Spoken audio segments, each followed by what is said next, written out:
মুখমণ্ডল ঢাকা কি পর্দার অন্তর্ভুক্ত? দেবর, ভাসুর এবং চাচাতো, মামাতো, খালাতো ভাইদের সাথে পর্দা করার ধরন কিরূপ হবে দয়া করে বলুন। মুখমণ্ডল ঢাকার ব্যাপারে আপনাদের সকলের জানা দরকার।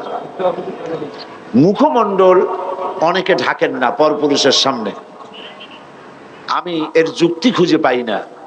যারা যে সমস্ত মহিলারা মুখ ঢাকতে চান না বা মুখমণ্ডল ঢাকেন না, তাদের দলিল কি?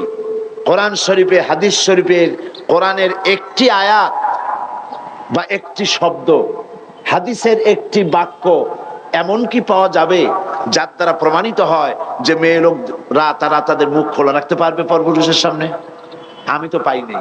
আমি যদ্দূর পড়াশোনা করেছি, আমি একজন ছোট মানুষ, ছোট ব্যক্তি, আমার পক্ষে যদ্দূর সম্ভব লেখাপড়া করা, আমার কাছে যথেষ্ট কিতাবপত্র কালেকশন আছে আলহামদুলিল্লাহ। তো আমি যদ্দূর পড়াশোনা করেছি, আমি এরকম একটি হাদিস, এরকম কোরআনের একটি আয়াত কোথাও পাই নাই যার দ্বারা নারী তার চেহারাকে পরপুরুষের সামনে খুলে রাখতে পারে, এমন কোন আয়াত বা হাদিস আমার সামনে পড়ে নাই।